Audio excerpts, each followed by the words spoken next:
پارتی و یەکێتی دیوانی چاودێری دارایی هەرێمی کوردستانیان لاواز و فرامۆش کردووە. بەڵام لە ژێر فشاردا دەرگای فەرمانگەکانیان بۆ دیوانی چاودێری دارایی عێراق خستۆتە سەرپشت. بە گوێرەی یاسا ئامانج لە دامەزراندنی دیوانی چاودێری دارایی هەرێم بریتیە لە پارێزگاری لە مڵک و ماڵی گشتی لە ڕێگەی پیادەکردنی چاودێریکردنێکی کاریگەرانە. بەڵام پارتی و یەکێتی بۆ درێژەدان بە گەندەڵیەکانیان دیوانەکەیان بێڕۆڵ کردووە. دیوانی چاودێری دارایی هەرێمی کوردستان بە پێی یاسای ژمارە 2 ساڵی 2008 کار دەکات.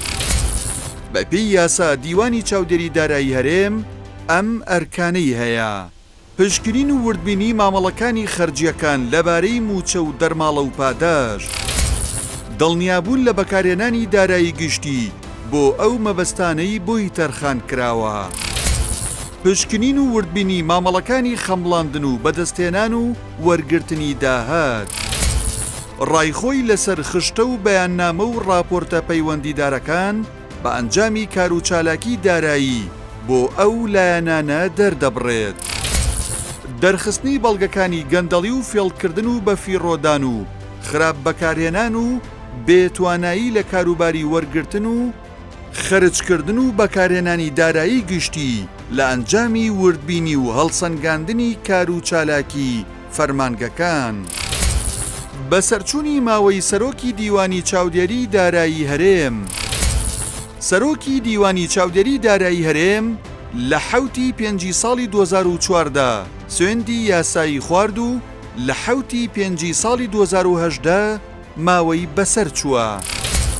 بە پێی یاسای دیوانی چاودێری دارایی هەرێم ماوەی سەرۆکی دیوانی چاودێری دارایی بۆ 4 ساڵە و دەبێت لە پەرلەمانی کوردستان بە زۆرینەی دەنگی ئەندامانی متمانەی پێ بدرێت. بەهۆی ناکۆکی پارتی و یەکێتی 6 ساڵە پەرلەمانی کوردستان متمانەی بە سەرۆکێکی نوێ و شەرعی بۆ دیوانی چاودێری دارایی هەرێم نەداوە. دیوانی چاودێری دارایی هەرێم و دۆسیەی نەوت. لە ماوەی ڕابردوودا دەسەڵاتدارانی هەرێم تا ڕاگررتنی نەوتیش ڕێگەیان بە دیوانی چاودێری دارایی هەرێم نەدا وردبینی بۆ گرێبەست و داهاتەکانی نەوت بکات. لە کاتێکدا ئەرکی دیوانی چاودێری دارایی هەرێمی کوردستانە وردبینی بۆ دۆسیەی نەوت و داهاتەکانی بکات، بەڵام دەسەڵاتدارانی هەرێم لە بری دیوانی چاودێری دارایی هەرێم کۆمپانیای دیلۆیتیان هێنا و بڕەپارەیەکی زۆریان پێدا.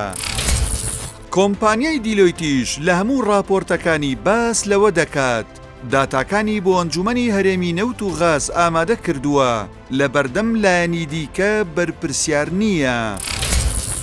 دیوانی چاودێری دارایی هەرێم و لیستی موچە. لە ماوەی 32 ساڵی ڕابردوودا پارتی و یەکێتی ڕێگریان لە دیوانی چاودێری دارایی هەرێم کردووە وردبینی بۆ لیست و خەرجی موچە بکات.